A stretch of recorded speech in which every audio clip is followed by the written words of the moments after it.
Superiority theory আমাদের পাশের দেশের ব্রাহ্মণ্যবাদীরা বিশ্বাস করে। এরা বিশ্বাস করে কি, যে আমরা তাদের বিশ্বাস অনুযায়ী আমরা ভগবানের মাথা থেকে তৈরি হয়েছি, এই জন্য কেউ নতুন করে ধর্ম চেঞ্জ করে ব্রাহ্মণ হতে পারবে না। ব্রাহ্মণ জন্মগত হতে হবে, লিগ্যাসি বংশগত হতে হবে। তো ব্রাহ্মণরা কোত্থেকে তৈরি হয়েছে? ভগবানের মাথা থেকে তৈরি হয়েছে। আর বাকি ক্ষুদ্র, তারপরে হচ্ছে কি বলে বৈশ্য, ক্ষত্রিয়, যত ওদের যে জাত পাতের যে ভেদ আছে, নিম্ন শ্রেণীর হিন্দু যারা আছে, বলি দেওয়া লাগলে ওদের ছেলে মেয়েকে বলি দাও, যা করা লাগবে সব ওদের, কাজ করবে ওরা, খাটবে ওরা, ব্রাহ্মণরা বসে থেকে খাবে, বাকি সব গোলাম। এটাই কিন্তু হিন্দু কালচার। এবং এই কারণেই কিন্তু বাংলাদেশের মুসলমানেরা এত বেশি মুসলমান হয়েছে। কেন? বাংলাদেশের মুসলমানেরা বেশিরভাগ নিম্ন বর্ণের হিন্দু ছিল। যখন বিদেশ থেকে মুসলমানেরা এই দেশে প্রবেশ করেছে, তখন এই দেশের হিন্দুরা দেখেছে এর চাইতে সাম্যতার ধর্ম, এর চাইতে সমতার ধর্ম, এর চাইতে মানবতার ধর্ম, যেখানে রাজা কি, বাদশাহ কি, আমির কি, প্রজা কি, এক সিস্টেমে, এক কাতারে, এক মসজিদে, কেউ বলতে পারবে না যে মসজিদে ওই জায়গাটা আমার, কেউ আগে জায়গার না যাক, এই জায়গাটা আমার, এখানে যেন কেউ না বসে, কোনো ক্ষমতা নেই। রাজা বাদশাহ কারো ক্ষমতা নেই। মসজিদে যে যেভাবে প্রবেশ করেছে, সে যেভাবে জায়গা পেয়েছে, সে সেখানে বসবে, সে সেখানে সালাত আদায় করবে, পায়ের সাথে পা মিলাবে। এই যে ইসলামের মধ্যে কালারকে কেন্দ্র করে, জন্মগতকে কেন্দ্র করে, কোনো কিছুকে কেন্দ্র করে যে কোনো ভেদাভেদ নাই, যে রাসূল সাল্লাল্লাহু আলাইহি সাল্লাম হাদিসে বলেছে, লা ফাজলা লিআরাবিয়্যিন আলা আজামিয়্যিন ওয়ালা লিআজামিয়্যিন আলা আরাবিয়্যিন, যে কোনো আরবের ন্যূনতম প্রাধান্য নাই কোনো অনারবের উপর, কোনো অনারবের ন্যূনতম প্রাধান্য নাই কোনো আরবের উপর, কোনো কালো রঙের মানুষের ন্যূনতম প্রাধান্য নাই সাদা রঙের মানুষের উপর, কোনো সাদা রঙের মানুষের ন্যূনতম প্রাধান্য নাই কোনো কালো বর্ণের মানুষের উপর। এই যে বিশ্বের সবচেয়ে শ্রেষ্ঠ মানুষকে শুধুমাত্র আদম সন্তান হিসেবে ট্রিট করা। যদি জো বাইডেন, তো জো বাইডেনও আদম আলাইহিসসালাতু ওয়াসসালামের সন্তান। ডক্টর ইউনুস, তো ডক্টর ইউনুস আদম আলাইহিসসালাতু ওয়াসসালামের সন্তান। বাই বর্ন, জন্মগতভাবে রক্তের দিক থেকে এরা সমান। গায়ের রঙের কারণে, কোন বংশে জন্মগ্রহণ করেছে, কোন এলাকায়, কোন দেশে জন্মগ্রহণ করেছে, এর কারণে মান সম্মানের কোনো কমতি হবে না। মান সম্মানের কমতি হবে কাজের কারণে, কর্মের কারণে। তো যখন এই অঞ্চলের নিম্নবর্ণের হিন্দুরা দেখলো যে তো এর চেয়ে শ্রেষ্ঠ ধর্ম হয় না, তখন দলে দলে ইসলাম গ্রহণ করেছে। তাহলে ওখানে ইহুদিদের সুপারিয়রিটি থিওরি, এখানে হিন্দুদের সুপারিয়রিটি। ব্রাহ্মণ্যবাদী হিন্দু আর জায়নিস্ট ইহুদি, এরা হচ্ছে সুপারিয়রিটি থিওরিতে বিশ্বাস করে। এরা বাদে, যেমন ব্রাহ্মণ্যবাদী হিন্দুরা মুখে বলুক আর না বলুক, তারা কি মনে করে? তারা মুসলমানদের মনে করে লেচ্ছ, জবন, অস্পৃশ্য। অস্পৃশ্য মানে যাকে টাচ করাও যায় না, এতটা অপবিত্র। শেখ মুজিবুর রহমান তার আত্মজীবনীতে লিখেছে, সে তার এক হিন্দু বন্ধুর বাড়িতে বেড়াতে গেছিল, এই কারণে ওর মা ওর খালারা মিলে ওই বাড়ি 7 বার করে ধুয়েছে, কেননা মুসলমান প্রবেশ করেছে ওই বাড়িতে। অস্পৃশ্য, যাকে স্পর্শ পর্যন্ত করা যায় না। এই সুপারিয়রিটি থিওরির কারণে আজকে তাদের এত অহংকার। এই জন্য মুসলমানদেরকে তারা পশু প্রাণী মনে করে না। আজকে গাজায় যা দেখছেন, এরকম অবস্থা যে বাংলাদেশে হবে না তার কোনো গ্যারেন্টি নেই। বাংলাদেশের ভাগ্য ভালো যে 24 জুলাইয়ের যে আন্দোলন, সেটার কারণে হয়তো বাংলাদেশের ওই ভাগ্য বরণ করা, গাজার ভাগ্য বরণ করা হয়তো আর 10, 15, 20 বছর, 50 বছর হয়তো পিছিয়ে গেছে। তবে মুসলমানদের জন্য সুযোগ আছে, বাংলাদেশের মুসলমানদের জন্য সুযোগ আছে, যে তারা যদি তাদের ঈমান, আমল, আকীদায় অটল এবং অটুট থাকে, তাহলে এটার থেকে বাঁচতে পারবে। আমি সেই আলোচনাটাই করছিলাম, আবারও আলোচনার মূলে ফিরে যাই, যে আমরা মুসলমানদের এই যে অধঃপতন, এটার এই শিকার হয়েছে, এটার কারণ কি? আমি বলছিলাম যে এটার মানদণ্ড ফিলিস্তিন দিয়ে দাঁড় করানো যাবে। কিভাবে ফিলিস্তিন দিয়ে দাঁড় করানো যাবে? এই ফিলিস্তিন যখন ওমর রাদিয়াল্লাহু তাআলা আনহু বিজয় করে, এই ফিলিস্তিন যখন সালাহুদ্দিন আইয়ুবী বিজয় করে, তখন আপনি এবার ইতিহাস পড়েন কি ছিল ওমর রাদিয়াল্লাহু তাআলা আনহুর কাছে। আল্লাহর কসম করে বলতে পারি, আমি আল্লাহর কসম করে বলতে পারি, আজকে একটা মুসলিম দেশের যা ক্ষমতা আছে, তার 60% ক্ষমতা ওমর রাদিয়াল্লাহু তাআলা আনহুর ছিল না। আজকে সৌদি আরব, তুরস্ক, মালয়েশিয়া, পাকিস্তান, বাংলাদেশ, মিশর, এদের যে দুনিয়াবি যে ক্ষমতা আছে, তার 60% ক্ষমতা ওমর রাদিয়াল্লাহু তাআলা আনহুর ছিল না। রোমান এম্পায়ারের সাথে তুলনা করলে কিছুই না। তাহলে কি দিয়ে ওমর রাদিয়াল্লাহু তাআলা জেরুজালেম বিজয় করলেন? 12,000 মুজাহিদ জেরুজালেম ঘেরাও করে আছে 1 মাস থেকে, তার মধ্যে 4,000 সাহাবী। আবু উবাইদা ইবনুল জাররাহ চিঠি লিখেছে, আমিরুল মুমিনিন খলিফাতুল মুসলিমিন ওমর ইবনুল খাত্তাবের কাছে যে পাদ্রীরা বলছে আপনি না আসলে চাবি হস্তান্তর হবে না। ওমর রাদিয়াল্লাহু তাআলা মদিনা থেকে রওনা দিলেন জেরুজালেমের উদ্দেশ্যে 1200 কিলোমিটারের পথ। যখন জেরুজালেমে প্রবেশ করতেছেন তখন তিনি উটের রশি ধরে টানতেছেন আর তার গোলাম উটের পিঠে বসে আছে। আবু উবাইদা ইবনুল জাররাহ হন্তদন্ত হয়ে ছুটে এসে বলছে, ইন্নার রোমান লা ইয়ানজুরু ইলাইনা নাজরাতা কিল্লা, আমিরুল মুমিনিন করেছেন কি? আপনার জামা কাপড়ের অবস্থা আর এইভাবে উটের রশি ধরে টানা, এগুলো দেখলে তো পাদ্রীরা হাসাহাসি করে। এবং আল্লামা ইকবালের আরও একটা কবিতা আছে এটাকে, এই বিষয়টাকে তুলে ধরার জন্য। তো হুনার আজমা হাম জিগার আজমায়েঙ্গে, তোর কাছে অস্ত্র আছে, তুই তোর রাইফেল আর বম যত আছে সব পরীক্ষা কর, আর আমরা কিসের পরীক্ষা দিব? আমরা হচ্ছে জীবনের পরীক্ষা দিব। তোর রাইফেলের গুলিতে মরে যাব, তোর বমের আঘাতে শহীদ হয়ে যাব, কতগুলো মারবে, মেরে ফেলে। তো হুনার আজমা হাম জিগার আজমায়েঙ্গে, তোর হাতে রাইফেল আছে, আমার কলিজা আছে। এটা আল্লামা ইকবালের কথা। যখনই মানুষ মৃত্যুকে পরোয়া করে না এবং মৃত্যুকে পেছনে ফেলে দিয়ে সামনের দিকে আগায়, তখন বিজয় সুনিশ্চিত। কিন্তু এই যে দুনিয়ার ঐশ্বর্য, দুনিয়ার উন্নয়ন, দেখবেন যে একদিকে গাজায় ক্রন্দন চলছে, আর একদিকে দেখবেন দুবাইয়ের কথা বলেন বা যে কোনো দেশের কথা বলেন, দেখবেন রঙ্গলীলায় মত্ত। তো ওই দুনিয়ার ওই নেশা ছেড়ে দিয়ে কিভাবে জেহাদে অবতীর্ণ হবে?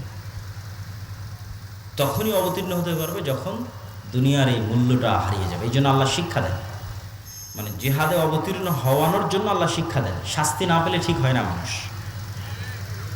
সিরিয়ারা, আজকে সিরিয়ার মানুষজন বিজয় হয়েছে 20 বছর থেকে যুদ্ধ করতেছে। আফগানিস্তানেরা বিজয় হয়েছে 30 বছর থেকে যুদ্ধ করতেছে, মানে মরতে মরতে মরতে মরতে মরতে মরতে তারা মরা শিখেছে। ফিলিস্তিনের মানুষেরও বিজয় হবে, তারাও জানের কুরবানি দিচ্ছে। কিন্তু যারা এই তামাশা দেখছে তাদের উপরও কিন্তু এই শাস্তি আযাব নেমে আসবে, নেমে আসার আগে যতক্ষণ সতর্ক না হবে। তাহলে এখানে আরেকটা বিষয় আমাদের মনে রাখতে হবে যে আমরা এই অবস্থায় দাঁড়িয়ে কেন, এই গোলামির জিঞ্জির আমাদের গলায় কেন? এই গোলামির জিঞ্জির আমাদের গলায় এর আরেকটা গুরুত্বপূর্ণ কারণ আমার দৃষ্টিতে মনে হয়েছে, আমি সব বক্তব্যে বলেছি, আপনারা শুনেছেন কিনা আমি জানি না, আমি বলেছি আজকের যুগের মুসলমানেরা আজকের যুগের বানু ইসরাইল। আজকের যুগের মুসলমান বানু ইসরাইল মানে, তাহলে আগে বানু ইসরাইল কারা? পবিত্র কোরআন খোলেন, পবিত্র কোরআনের সূরা বাকারার একটা বড় অংশ জুড়ে আল্লাহ বানু ইসরাইলদের কথা বর্ণনা করেছে। তো বানু ইসরাইলদের কথা আল্লাহ কোরআনে বর্ণনা করেছে, আমি দুই একটা বলি তাহলে বুঝবেন বানু ইসরাইল কারা। এবার ওদের সাথে আমাদের মিলাবেন। বানু ইসরাইলের বর্ণনা আল্লাহ দিচ্ছে যে বানু ইসরাইলেরা চোখের সামনে দেখলো যে ফেরাউন ডুবে গেল। বানু ইসরাইলেরা চোখের সামনে দেখলো যে ফেরাউন ডুবে গেল। চোখের সামনে ফেরাউনকে ডুবতে দেখার পরও বানু ইসরাইলরা মুসা আলাইহিস সালামকে বলছে, লান নুমিনা লাকা হাত্তা নারাল্লাহ জাহরা, মুসা তোমার আল্লাহর উপর ততক্ষণ ঈমান আনবো না যতক্ষণ না তোমার আল্লাহকে নিজে চোখে না দেখবো। বলে নাউজুবিল্লাহ, তুই আর চেয়ে বড় কি দেখবি? তোর চোখের সামনে ফেরাউন ডুবে গেল, সমুদ্রের মধ্যে 12টা রাস্তা তৈরি হলো, এবং যে 12টা রাস্তাতে তোরা পার হয়ে গেলি, সেই 12টা রাস্তা যখন ফেরাউন পার হতে লাগলো তখন সে 12টা রাস্তা পানিতে মিশে ফেরাউন ডুবে গেল। এরপরে কেমনে একটা জাতি বলতে পারে ততক্ষণ তাওরাতে বিশ্বাস করবো না যতক্ষণ আল্লাহকে সচক্ষে না দেখছি? শুধু কি তাই, এই সমুদ্র যখন পার হয়ে গেল তখন এটা মরুভূমি। তুর পাহাড় যদি কোনোদিন দেখতে পান, মিশরে যদি কোনোদিন যান, তুর পাহাড় যদি দেখেন, তাহলে দেখবেন তুর পাহাড় এবং তার আশেপাশের পুরো অঞ্চল মরুভূমি, আর এক পাশের অঞ্চল সমুদ্র। তো যেই সমুদ্র মুসা আলাইহিস সালাম পার হয়েছে, আর এই তুর পাহাড়ের আশেপাশে মুসা আলাইহিস সালাম ঘুরপাক খাচ্ছে সমুদ্র পার হওয়ার পর, ফেরাউনের মৃত্যুর পর। তো মরুভূমিতে তো পানিও বের হবে না, মরুভূমিতে তো কোনো ফসলও হবে না। তাহলে পানি বলতে সমুদ্রের পানি, সমুদ্রের পানি তো লবণ পানি, তো লবণ পানি খাবে কিভাবে? ওয়াইজ ইসতাসকা মূসা লিকওমিহি ফাকুলনা যরিব বিআসাকাল হাজার ফানফাজারাত মিনহু ইসনাতা আশারাতা আইনা। যখন বানু ইসরাইল মুসা আলাইহিস সালামকে বলল মরুভূমিতে পানির ব্যবস্থা নাই, তোমার আল্লাহকে বলো পানির ব্যবস্থা করে দিতে, তখন আমরা মুসাকে বললাম, মুসা তোমার হাতের লাঠি পাথরে আঘাত করো। যখন মুসা আলাইহিস সালাম বিসমিল্লাহ বলে হাতের লাঠি পাথরে আঘাত করলেন, তখন মরুভূমির মধ্যে পানির কোনো উৎস ছাড়াই পাথরের মধ্যে থেকে 12টা ঝর্ণা বের হয়ে গেল। আল্লাহু আকবার। তাই পানির ব্যবস্থা হয়ে গেল। খাবার, তো আল্লাহ বলছে তোমাদের জন্য জান্নাত থেকে মান্নার সালোয়া পাঠাবো খাবার হিসেবে। প্রতিদিন সকালবেলা মান্না সালোয়া আসতে লাগলো। মান্না সালোয়া কি? মান্না সালওয়া হচ্ছে এক উন্নত প্রজাতির পাখি আর পৃথিবীর সর্বোন্নত প্রজাতির মাশরুম। তো এই মান্না সালওয়া নিয়ে যখন আমি একবার গবেষণা করেছিলাম তখন দেখেছিলাম, এখনকার দাম কম বেশি হতে পারে, যে আজকের পৃথিবীর সর্বোন্নত যে মাশরুম, এই সর্বোন্নত মাশরুমের বর্তমান 1 কেজি মাশরুমের দাম বাংলা টাকায় 4 থেকে 5 লক্ষ টাকা। আল্লাহু আকবার। 1 কেজি মাশরুমের দাম 4 থেকে 5 লক্ষ টাকা। সেই খাবার আল্লাহ ফ্রিতে দিত। তাহলে মরুভূমিতে পানি বের হয়ে গেল, মরুভূমিতে জান্নাত থেকে খাবার আসে। তারপরে বনু ইসরাঈল বলছে লান নাসবিরা আলা তুআমিন ওয়াহিদ ফাদউ লানা রাব্বাক। এগুলো সব সূরা বাকারা থেকে আমি পড়তেছি। তোমার আল্লাহকে বলো এই রোজ এক খাবার ভাল লাগে না, আল্লাহকে বলো এই মরুভূমির থেকে ডাল চাল রসুন পেঁয়াজ আদা বের করে দিতে। তখন মুসা আলাইহিস সালাম আল্লাহর সাথে কথা বললেন। আল্লাহ বলছে ঠিক আছে, এই মরুভূমি পার হওয়ার পর সুজলা সুফলা শস্য শ্যামলা একটা এলাকা আছে যেটা তোমার বাপদাদার, মুসা আলাইহিস সালামের বাপদাদার। মুসা আলাইহিস সালামের বাপদাদার কীভাবে? মুসা আলাইহিস সালামের বাপদাদার কীভাবে এটা বোঝার জন্য 1-2 মিনিটে বুঝিয়ে দিচ্ছি। সমুদ্র পার হওয়ার সময় কয়টা রাস্তা তৈরি হয়েছিল? 12টা। ঝর্ণা ফাটার সময় কয়টা ঝর্ণা বের হলো? আল্লাহ কিন্তু কোরআনে বলছে ইসনা আশার, 12টা। এটা হচ্ছে ইউসুফ আলাইহিস সালামের 12 ভাই, ইয়াকুব আলাইহিস সালামের 12 সন্তান। ইউসুফ আলাইহিস সালামের 12 ভাইয়ের পরবর্তী বংশধর হচ্ছে তারা। ইউসুফ আলাইহিস সালামের 400 বা 300 বছর পর মুসা আলাইহিস সালাম আসছে। ওই বংশে ইব্রাহিম আলাইহিস সালামের বংশে, ইসাক আলাইহিস সালামের বংশে, ইয়াকুব আলাইহিস সালামের বংশে, ইউসুফ আলাইহিস সালাম এবং তার ভাইদের বংশে, তারাই বনু ইসরাঈল। তাহলে এরা সবাই হচ্ছে নবীদের সন্তান। কোন নবীর সন্তান? ইব্রাহিমের সন্তান, ইসহাকের সন্তান, ইয়াকুবের সন্তান, ইউসুফ আর তার ভাই। তারা বলতেছে আল্লাহকে মানবো না যতক্ষণ না আল্লাহকে চোখে না দেখব। তো তখন আল্লাহ বলছে ঠিক আছে, এখানে খাবার লাগবে। তো ওই যে তোমাদের বাপদাদার ভূমি জেরুজালেম, বাপদাদার ভূমি কিভাবে? ইব্রাহিম আলাইহিস সালাম এখানে, বক্তব্যের শুরুতে বলেছি, ইরাক থেকে পালিয়ে ইব্রাহিম আলাইহিস সালাম এখানে আসছে। লূত আলাইহিস সালাম এখানে, ইব্রাহিম আলাইহিস সালামের ছেলে ইসহাক এখানে, ইসহাকের ছেলে ইয়াকুব এখানে। ইউসুফ যখন কুয়ায় পড়ে বাজারে বিক্রি হয়ে মিশরে চলে গেল, তখন ইয়াকুব আলাইহিস সালাম 12 ছেলে সব মিশরে গেলেন। তার মধ্যে তো সব জেরুজালেমে। তাহলে আজ 400 বছর পর, ওই যে 400 বছর আগে ইউসুফ আলাইহিস সালাম মিশরে গেছিল, তারপর ভাইয়েরা মিশরে গেছিল, আজ 400 বছর পর বনু ইসরাঈলকে আল্লাহ বলছে, মুসা আলাইহিস সালামকে আল্লাহ বলছে তোমার বাপদাদার ভূমি, যেখানে ইব্রাহিম থাকতো, ইসহাক থাকতো, ইয়াকুব থাকতো, ওটা সুজলা সুফলা শস্য শ্যামলা, যাও যুদ্ধ করে বিজয় করো। তখন নবীর সন্তানেরা বলতেছে যাদের কাছে জান্নাত থেকে খাবার আসে, যাদের কাছে ঝর্ণা ফেটে পানি বের হয়, যাদের কারণে আল্লাহ ফেরাউনকে ডুবিয়ে দিয়েছে, 12টা রাস্তা তৈরি করে দিয়েছে, তারা বলছে ইযহাব আনতা ওয়া রাব্বুকা ফাকাতিলা, তুমি আর তোমার আল্লাহ গিয়ে যুদ্ধ করো। নাউযুবিল্লাহ মিন যালিক। তাহলে এরা হচ্ছে বনু ইসরাঈল। তো এদের সাথে মুসলমানদের তুলনা কি? এরা নবীর সন্তান হওয়ার পর কতটা ধোঁকাবাজ, কতটা শঠতাপূর্ণ, কতটা মুনাফিক, কতটা মিথ্যুক, কথা দিয়ে কথা রাখে না, কৌশল করে, কূটকৌশল করে, চালাকি করে, ধোঁকা দেয়। এক পর্যায়ে মুসা আলাইহিস সালাম বিরক্ত হয়ে গেছে। ফাফরুক বাইনানা, আল্লাহ আমি আর আমার কওমের দায়িত্ব পালন করতে পারবো না। মুসা আলাইহিস সালাম রিজাইন পত্র দিয়ে দিয়েছে, পদত্যাগ পত্র জমা দিয়ে দিয়েছে, ক্লান্ত হয়ে গেছে। তো ওরা যেমন, ওই বনু ইসরাঈলেরা যেমন মিথ্যুক, ধোঁকাবাজ, শঠতা, মুনাফিক হয়ে গেছিল, আজকের যুগের মুসলমানেরা তাই হয়ে গেছে। এটা আপনি আপনার আশেপাশে যে কোনো জায়গায় তাকালে দেখতে পাবেন যে হুবহু বনু ইসরাঈলের চরিত্র মুসলমানদের মধ্যে চলে এসেছে। আর এই কারণেই আল্লাহ বনু ইসরাঈলের এত লম্বা ঘটনা কোরআনে বলে রেখেছে, কেন আল্লাহও জানে একদিন উম্মতে মুহাম্মাদি বনু ইসরাঈল হবে। তো এটা পড়ে যেন শিখে, এদের ঘটনাগুলো পড়ে যেন শিখে, এটা আল্লাহও জানে যে উম্মতে মুহাম্মাদি বনু ইসরাঈল হয়ে যাবে। এই জন্য রাসূলুল্লাহ সাল্লাল্লাহু আলাইহি ওয়াসাল্লাম বলেছেন আয়াতুল মুনাফিক সালাসা, মুনাফিকের আলামত 3টা। কথা বললে মিথ্যা বলে, গালি দেয়, ওয়াদা ভঙ্গ করে, মিথ্যা বলে, এগুলো হচ্ছে মুনাফিকের আলামত। এবার আপনি আপনার আশেপাশে দেখেন, নামাজ ঠিক আছে, দাড়ি ঠিক আছে, টুপি ঠিক আছে, হজ ঠিক আছে, ওমরা ঠিক আছে, সব ঠিক আছে। এমনকি ফিলিস্তিনের গাজায় যদি যান, মিশরে যদি যান, দেখবেন যে সব কিছু ঠিক আছে, কিন্তু একটা জায়গায় ধরা খেয়ে যাবে। দেখবেন যে নিজের মুসলমান ভাইয়ের রক্তের উপর বিক্রি করে দালালি চলতেছে। একটা টাকা আপনি মিশর থেকে গাজায় পাঠাবেন, শুধু সিন্ডিকেট আর দালালের কারণে এই টাকাটা গাজার মধ্যে যেতে যেতে যেতে যেতে যেই পরিমাণে দাম বাড়ে, মিশরে যদি 500 পাউন্ডে একটা খাসি কিনতে পাওয়া যায়, তাহলে গাজার মধ্যে ঢুকতে ঢুকতে ঢুকতে ঢুকতে শুধু সিন্ডিকেট দালাল, সিন্ডিকেট দালাল, সিন্ডিকেট দালাল, ঢুকতে ঢুকতে এই টাকায় ওই খাসি আর 5,000 পাউন্ডও খুঁজে পাওয়া যাবে না। অথচ এই সমস্ত সিন্ডিকেট এবং দালালেরা মুসলমান, এরা এই দালালি আর সিন্ডিকেটের ব্যবসা করতেছে। আর মরা যে ভাই এখন মরবে, খাবার পায় না, ওই ভাই যে মৃত্যুর মুখ, তার মুখে খাবার দিতে হবে, তার টাকার সাথে ব্যবসা করতেছে।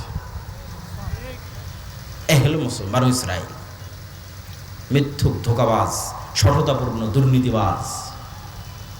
এই জন্য এগুলো জালসা সম্মেলনের গত 16 বছর কত এমপি, মন্ত্রী, মিনিস্টার, চেয়ারম্যান, মেম্বার, এগুলোর অতিথি বিশেষ অতিথি, এসি, ডিসি, ওসিল্যান্ড, এসপি ছিল, যে বলা যায় 80-90% বেশি এগুলো জালসা, মাদ্রাসা, মসজিদ, এগুলোর কমিটির সভাপতি, সেক্রেটারি, আর অন্তত 50% বেশি উমরাকারী হাজি, আর অন্তত 10% আছে তাহাজ্জুদের সালাত আদায়কারী। কিন্তু নিজ নিজ দায়িত্বের জায়গায় সবগুলো মিথ্যুক, চোর আর বাটপার। এই হলো বানু ইসরাইল, মানে দেখাচ্ছে একটা, আসলে হচ্ছে আর একটা। বানু ইসরাইল এগুলো হচ্ছে গোলামের স্বভাব। তবে এই যে গোলামের স্বভাব আমরা চলে এসেছি, আপনাদের মনে কি এটা প্রশ্ন হয় না যে ইব্রাহিম আলাইহিস সালামের সন্তানেরা কেমন এরকম হয়ে গেল? প্রশ্ন হয় না? হয় না? এই প্রশ্নের উত্তর নিতে হয়। তো এই প্রশ্নের উত্তর দেওয়ার আগে, তার আগে 2 মিনিট একটা জরুরি একটা আবেদন আছে, যে আপনাদের মধ্যে এই প্রতিষ্ঠানের সহযোগিতার জন্য হয়তো চাদর নিয়ে যাবে, আপনারা অবশ্যই প্রতিষ্ঠানের সহযোগিতা করবেন। কেননা সহযোগিতার বিষয়ে একটা জিনিস আপনাদের মনে রাখতে হবে, যে আপনি মনে করেছেন না দিব না, ওকে দিব না টাকা, না, আপনি প্রতিষ্ঠানকে বঞ্চিত করলেন না, আপনি নিজে একটা ভালো কাজ থেকে বঞ্চিত হয়ে গেলেন। আপনি চিন্তা করছেন একরকম, বিষয়টা ঘটছে আর একরকম। এখানে আর 2টা উদাহরণ দিই। ফেতরা দিয়েছেন না সবাই? ফেতরা দিয়েছেন? মাশাআল্লাহ। হাদিসে রাসূল সাল্লাল্লাহু আলাইহি ওয়াসাল্লাম বলছে কি, ফেতরা হচ্ছে সিয়ামের মধ্যে যদি কোনো ভুল ত্রুটি হয় তার কাফারা। কেউ যদি দিনের বেলা সিয়াম অবস্থায় তার স্ত্রীর কাছে যায়, তা আল্লাহ নবী বলছে কাফারা একটানা 60 দিন রোজা, না হয় 60 দিন মিসকিন খাওয়া, না হয় গোলাম আজাদ করো। তার মানে দুনিয়াতেই ইবাদতের মধ্যে ত্রুটি হলে ধন সম্পদ দিয়ে, টাকা পয়সা দিয়ে, জরিমানা দিয়ে বাঁচা যাচ্ছে। কথা মনে আমি বুঝাতে পারি? দুনিয়াতেই যখন ইবাদতের মধ্যে গুনাহ হয়ে যাচ্ছে, তখন আল্লাহ সিস্টেম তৈরি করে দিয়েছে, দুনিয়াতেই তুমি তোমার ইবাদতের ভুলের কাফারা দিয়ে দিতে পারবা, টাকা দিয়ে, ধন সম্পদ দিয়ে। এই সিস্টেম কিয়ামতের মাঠেও চলবে। কিন্তু কিয়ামতের মাঠে তখন তো আর টাকা বানানোও যাবে না, আর টাকা থাকবেও না।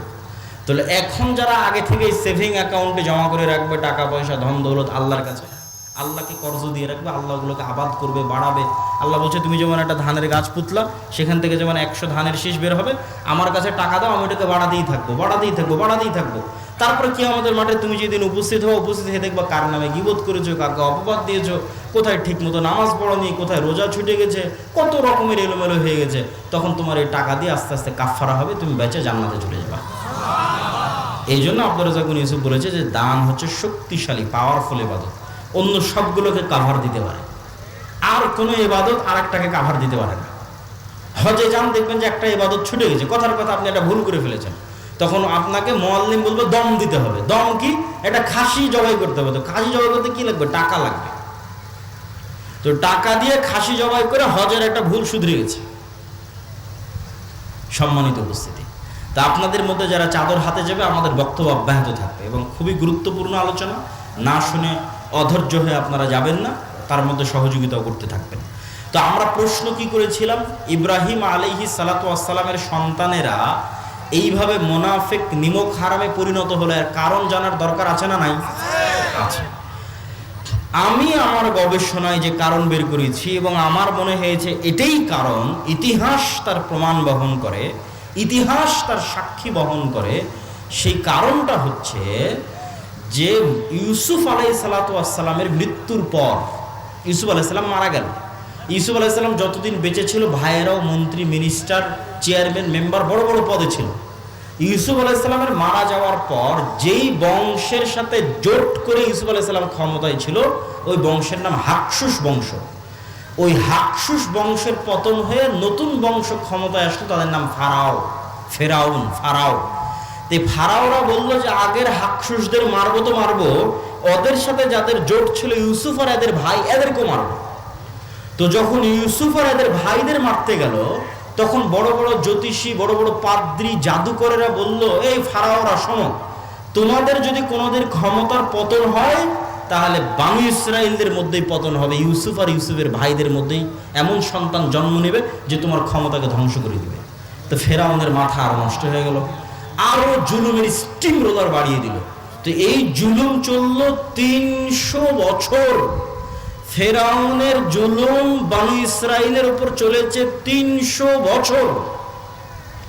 300 বছরে বানু ইসরাইলদেরকে গোলাম বানিয়ে রাখা হয়েছে, এবং গোলাম বানানো হয়েছে দুই ভাবে।